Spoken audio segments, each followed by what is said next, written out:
Assalamualaikum warahmatullahi wabarakatuh. Pak Menko, kami akan menyampaikan terutama mungkin peranan dari APBN di dalam mendukung pertumbuhan ekonomi, penciptaan kesempatan kerja, dan pemerataan kesejahteraan. Seperti tadi telah disampaikan oleh Pak Menko Perekonomian, Indonesia tumbuh di kuartal kedua atau triwulan kedua 2025 dengan tingkat 5,12% year on year. Ini merupakan pertumbuhan meskipun dalam suasana dinamika global yang masih memunculkan ketidakpastian. Dukungan utama adalah dari konsumsi dan aktivitas investasi serta ekspor. Aktivitas dunia usaha ekspansif terutama di sektor manufaktur, kemudian perdagangan, transport, dan akomodasi makan serta minum. Pemerintah dalam hal ini kami dalam mengelola APBN akan mengoptimalkan peranan APBN untuk terus mendukung perekonomian melalui fungsi alokasi, distribusi, dan stabilisasi. APBN terutama terus diandalkan di dalam melakukan fungsi counter cyclical, terutama dalam jangka pendek waktu persepsi mengenai pelemahan ekonomi muncul, kami menggunakan APBN untuk terus mendukung dan memulihkan agar optimisme dan pertumbuhan ekonomi bisa terus terjaga stabil atau makin kuat. Stimulus ekonomi yang dilakukan oleh pemerintah juga menggunakan APBN secara sangat signifikan. Di dalam rilis BPS disebutkan konsumsi rumah tangga di triwulan kedua adalah tumbuh 4,97% year on year. Ini menunjukkan bahwa hal yang dilakukan oleh pemerintah menjaga inflasi tetap rendah di 2,18% ya di kuartal kedua, lebih tinggi sedikit tapi masih di dalam range 2,5 plus minus 1.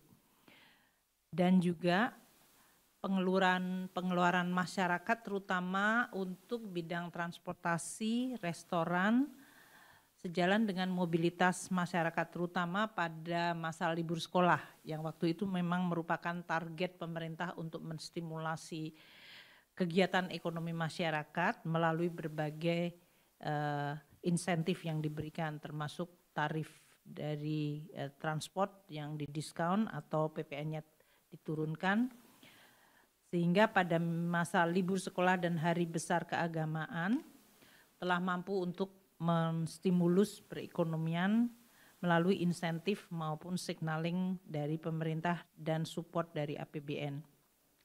APBN juga memberikan kontribusi yang sangat signifikan untuk menjaga daya beli melalui tadi insentif diskon transport baik jalan tol, dan juga APBN memberikan penebalan dari bantuan sosial. Ini cukup memberikan dukungan terutama untuk kelompok menengah bawah. Pemerintah juga memberikan bantuan subsidi upah. Ini langsung masuk ke dalam account-nya masing-masing pekerja formal dan tentu ini langsung menciptakan juga multiplier melalui konsumsi rumah tangga. Selain itu pada kuartal kedua dilakukan pencairan gaji ke-13 yang nilainya cukup signifikan, lebih dari 37 triliun. Konsumsi pemerintah di kuartal kedua menurut BPS masih negatif, yaitu kontraksi 0,33%. Hal ini karena tahun lalu Januari hingga Juni pengeluaran pemerintah pada masa pemilu itu tumbuh hingga di atas 12%. Jadi kalau sekarang masih kontraksi itu karena baseline-nya tahun lalu cukup tinggi. Meskipun demikian sebetulnya kami mengharapkan di kuartal kedua sudah mulai positif. Estimasi kami sebetulnya di sekitar 0,2, jadi BPS mengeluarkan dengan kontraksi 0,33. Ini berarti kita harus bekerja lebih keras dari seluruh kementerian lembaga serta Pemda untuk bisa mengakselerasi belanjanya. Meskipun demikian, kalau kita lihat kontraksi 0,33% year on year ini, lebih baik dibandingkan kondisi belanja pemerintah di kuartal 1 yang waktu itu memang masih merupakan adjustment dari kabinet baru di mana belanja pemerintah mengalami kontraksi hingga 1,37%. Tentu nanti ini kita akan lihat di semester kedua. Konsumsi pemerintah dalam hal belanja pemerintah terutama untuk menjaga konsumsi masyarakat, ini kalau kita lihat tahun lalu 12,2%, di 2024 Januari Juni, jadi baseline-nya memang sangat tinggi dibandingkan tahun-tahun sebelumnya. Jadi kalau sekarang ini hanya tumbuh 0,6 oleh BPS masuk dalam bentuk kontraksi 0,33. Kita lihat dari sisi belanja, kita belanja pegawai masih positif, belanja 1%, belanja barang kontraksi 9,7, namun belanja modal ini tumbuhnya hingga 30% dan bantuan sosial, penebalan bantuan sosial memang tumbuh cukup tinggi yaitu 20,4%. Jadi dua hal ini yang masuk di dalam perhitungan growth dari triwulan kedua untuk menopang daya beli dan tadi mendukung masyarakat maupun dari sisi nanti belanja modal terutama investasi. Investasi yang tumbuh cukup tinggi 6,99%. Ini merupakan pertumbuhan tertinggi sejak triwulan 2 2021. Suatu pemulihan yang cukup tentu saja kita syukuri karena di kuartal 1 kami sudah merasa cukup khawatir bahwa pertumbuhan investasi itu hanya sedikit di atas 2%. Jadi dalam hal ini kenaikan 6,99 cukup merupakan suatu akselerasi dari investasi. Terutama tadi belanja modal baik dari pemerintah yang sudah akseleratif, BUMN, dan juga dari aktivitas investasi swasta. Kita harap ini menggambarkan adanya optimisme dan rencana untuk investasi ke depan, terutama ditopang dengan policy pemerintah untuk mempermudah iklim usaha, deregulasi, dan memperbaiki berbagai iklim investasi di Indonesia. Kita lihat investasi bangunan tumbuh 4,89, mesin tumbuhnya hingga 25,3%. Meskipun kontribusi untuk mesin di dalam total PMTB adalah 14%, tapi tumbuhnya sangat tinggi yaitu 25,3%. Untuk bangunan di 4,89 kontribusinya mungkin paling besar, makanya sering kita menggunakan proksinya adalah konsumsi semen karena bangunan itu memberikan kontribusi terhadap PMTB yang cukup besar. Untuk pembangunan infrastruktur dari proyek strategis nasional dan program prioritas pemerintah seperti pembangunan sekolah rakyat, kemudian berbagai nanti di sektor perumahan Pak Menteri Perumahan akan bisa menyampaikan sekolah rakyat 65 sekolah sudah dilakukan. Nanti pembangunan dapur MBG ada 2.500 dapur dan pembangunan infrastruktur strategis lainnya. FLPP 147.000 sudah terrealisir dari 350.000 yang akan ditargetkan Menteri Perumahan. Itu semuanya memberikan kontribusi terhadap terutama 4,89 di sisi bangunan. Untuk mesin yang tumbuh 25,3%, terutama adalah barang import modal jenis mesin yang tumbuh 28,16% dari import kita. Ini baik di swasta maupun juga dari pemerintah. Belanja modal pemerintah tumbuhnya mencapai 30,37% seperti yang tadi disampaikan di dalam belanja pemerintah, terutama juga pada peralatan dan mesin. Untuk realisasi investasi langsung yang mencapai 477,7 triliun, terutama didukung oleh PMDM, penanaman modal dalam negeri, yang tumbuhnya mencapai 30,5% year on year. Ini diharapkan akan meningkatkan optimisme di dalam iklim investasi domestik yang akan terus kita coba jaga. Ekspor juga tumbuh cukup tinggi yaitu 10,67. Ini di tengah-tengah Presiden Trump mengumumkan tarif retaliasi atau Liberation Day tarif. Nampaknya ini menggambarkan adanya front loading ekspor ke Amerika Serikat. Jadi mumpung baru diumumkan, belum diberlakukan karena diberlakukannya baru Agustus tanggal 7 ini. Jadi banyak pesanan ekspor sebelum kenaikan tarif itu dilakukan bahkan sesudah terjadi pengumuman tersebut. Ini menjelaskan mungkin sedikit dari pertumbuhan ekspor yang justru meningkat pada saat pengumuman di kuartal kedua. Kita nanti harus melihat secara hati-hati dampak keputusan dari Presiden Trump menetapkan 19% yang lebih rendah dari yang diumumkan awal. Kita harapkan momentum akan terjaga di kuartal ketiga dan keempat. Ekspor jasa tumbuh tinggi 11,17%. Nanti Ibu Widi akan menyampaikan mengenai kunjungan wisatawan mancanegara karena ini adalah termasuk dalam ekspor jasa.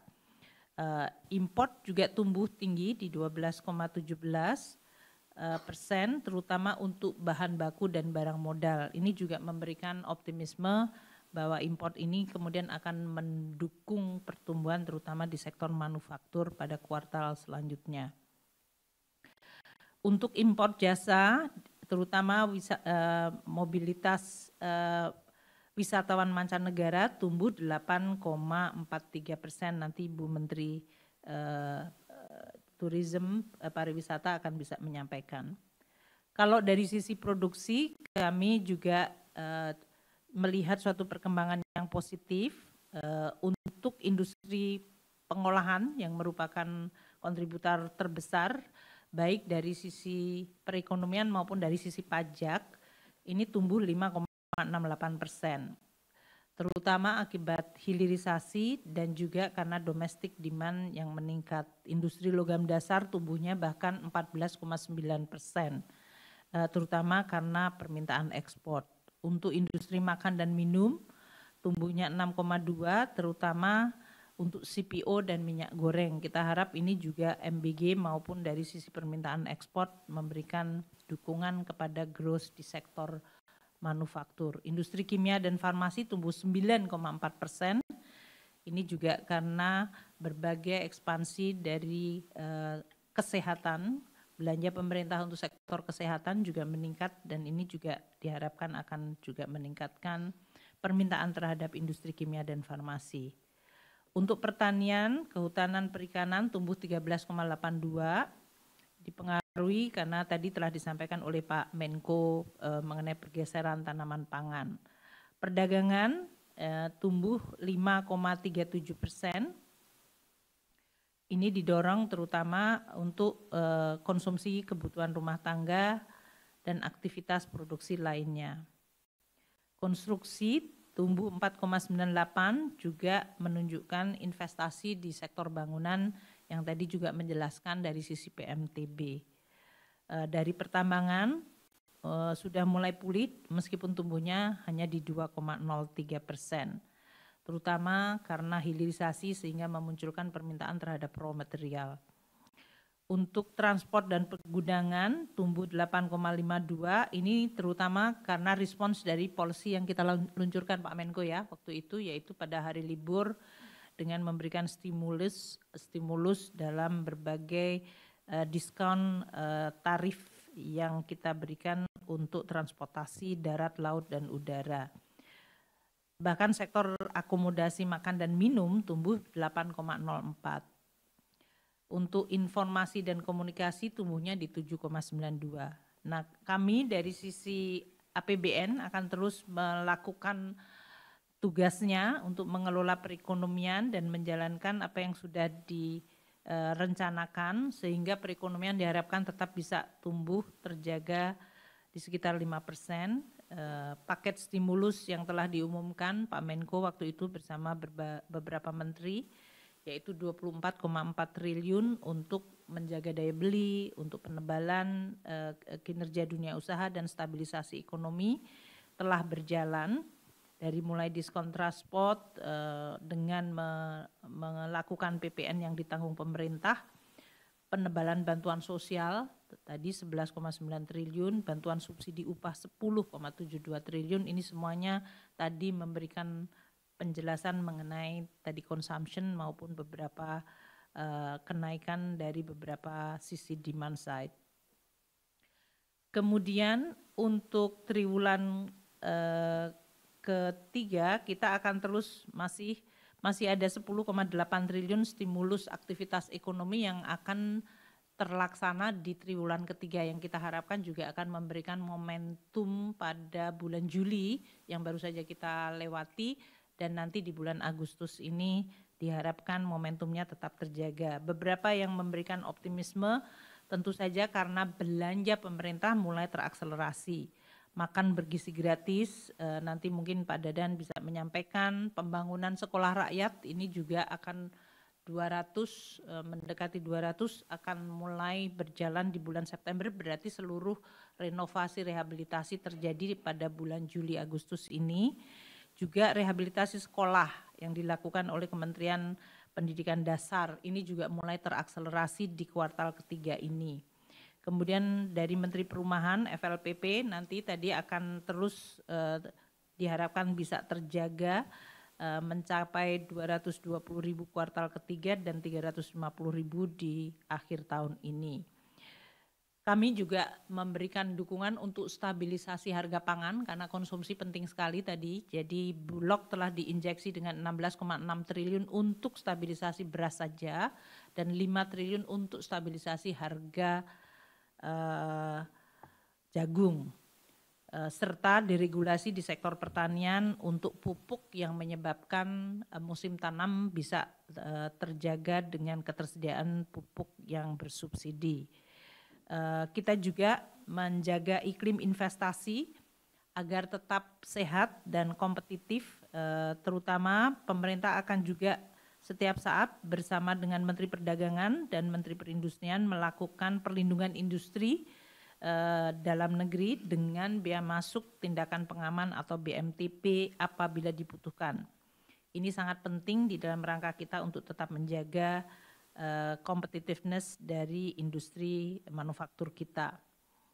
Kemudian untuk administrasi perpajakan juga disimplify, terutama untuk penyelenggaraan perdagangan melalui sistem elektronik atau PMSE yang akan bekerja sama dengan kami di dalam pemungutan PPh pasal 22. Tidak ada pajak baru atau tarif baru, hanya administrasinya disederhanakan dan dimudahkan. Kita akan terus bekerja sama dengan seluruh kementerian lembaga di bawah Pak Menko untuk perluasan deregulasi, relaksasi, efisiensi, sehingga dia terus akan mendorong investasi di dalam negeri. Di bidang perpajakan, pajak dan bea cukai kami terus melakukan perbaikan administrasi dan juga terus melakukan perbaikan dari sisi kebijakan. Percepatan penetapan tarif perlindungan dari 40 menjadi 14 hari itu di dalam rangka kita mengintegrasikan sistem pengawasan melalui CEISA Bea Cukai dengan Kementerian Perdagangan di dalam rangka untuk menjamin kelancaran arus barang dan menekan biaya logistik. Untuk semester kedua Pak Menko, kami akan terus memonitor pelaksanaan APBN. APBN akan terus dioptimalkan di dalam menjaga momentum pertumbuhan. Tentu salah satu kepastian adalah penurunan tarif dari 32 menjadi 19% dari Amerika Serikat. Kemudian APBN akan melakukan counter cyclical di semester kedua. Kita akan melihat nanti penyerapan dari MBG, akan ada 30.000 lagi dapur dibangun, sekolah rakyat 200 akan terrealisir, FLPP 350.000 hunian layak, serta tadi KUR untuk kontraktor dan UMKM dan juga untuk dari sisi demand-nya. PPN DTP yaitu PPN untuk rumah komersial yang selama ini telah diberikan akan diteruskan sampai dengan akhir tahun, diperkirakan akan ada 32.000 unit rumah komersial yang akan menikmati PPN DTP hingga 2 miliar rupiah. Kita juga akan terus mendorong penyaluran kredit usaha rakyat, diperkirakan semester 2 287,8 triliun akan tersalurkan, dan Pak Menko bersama kami semuanya sedang menggodok untuk stimulus di sekitar liburan Nataru. Ini akan dilakukan juga nanti, semoga bisa diumumkan lebih cepat sehingga masyarakat bisa melakukan planning untuk perjalanan pada akhir tahun. Koperasi Merah Putih juga diperkirakan akan mulai beroperasi. Kami akan terus mendukung melalui penempatan dana di bank perbankan dan juga investasi di kawasan ekonomi khusus yang diharapkan akan tidak hanya mendorong growth tapi juga mentransformasikan ekonomi Indonesia. APBN pada paruh kedua semester kedua ini masih ada 2.121 triliun yang rencananya akan dibelanjakan dalam 6 bulan. Tentu kita tetap melihat kualitas belanja harus tetap baik, tata kelola menjadi baik dan tidak ada korupsi sehingga angka 2.121 triliun benar-benar bisa dirasakan manfaatnya oleh masyarakat. Mungkin untuk penutup bahwa World Economic Outlook dari IMF untuk tahun 2025 ini agak direvisi ke atas dari 2,8 ke 3%. Ini juga mungkin dengan perbaikan outlook dari perekonomian kita di kuartal ke-3 dan ke-4 sambil terus menjaga momentum kuartal kedua yang sangat baik ini diharapkan akan bisa memberikan optimisme dari perekonomian Indonesia di dalam menghadapi kondisi yang memang masih cukup menantang secara global. Terima kasih Pak Menko.